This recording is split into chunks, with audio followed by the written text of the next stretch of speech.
वृंदावन की पावन धरती, जहां हर पेड़, हर पत्ता, हर कण आज भी श्री कृष्ण का नाम लेता है। ये वही भूमि है जहां माखन की खुशबू हवा में घुली रहती है, जहां गायों की घंटियां और बांसुरी की मधुर धुन दिल को शांति देती है। यहीं जन्म हुआ उस नन्हे बालक का, जो दिखता तो साधारण था, लेकिन था पूरे ब्रह्मांड का स्वामी। वो थे बाल कृष्ण, लड्डू गोपाल। मथुरा की काल कोठरी में अंधकार छाया हुआ था। कंस के अत्याचार अपने चरम पर थे। देवकी और वसुदेव बेड़ियों में जकड़े हुए थे। तभी आधी रात को एक दिव्य प्रकाश फूटा। बाल कृष्ण का जन्म हुआ। जैसे ही कृष्ण आए, बेड़ियां टूट गईं। दरवाजे अपने आप खुल गए। अंधकार में ईश्वर का प्रकाश फैल गया। वसुदेव जी नन्हे कृष्ण को टोकरी में रखकर यमुना पार करने लगे। रात अंधेरी थी, आंधी और वर्षा हो रही थी, लेकिन यमुना माता अपने प्रभु के लिए रास्ता देने लगी। हर लहर झुक गई, हर बाधा हट गई, क्योंकि आज स्वयं भगवान चलकर गोकुल जा रहे थे। गोकुल में खुशियों का उत्सव था।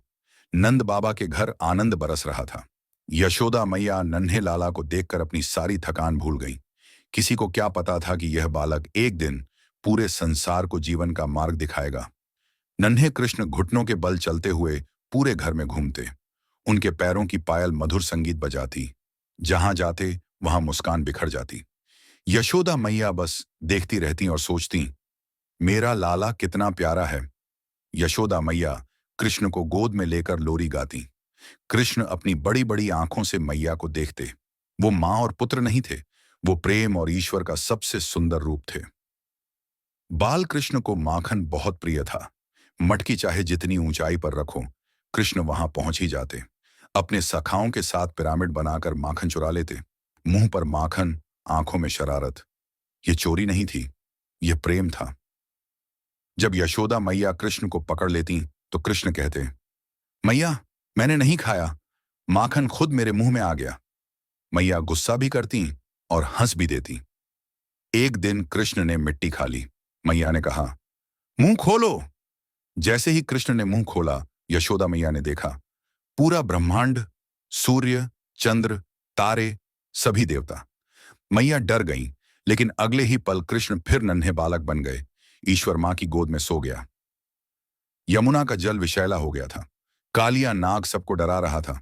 बाल कृष्ण नन्हे पैरों से यमुना में कूद पड़े। फिर जो हुआ वह इतिहास बन गया। कृष्ण कालिया के फनों पर नाचे। अंत में कालिया ने क्षमा मांगी।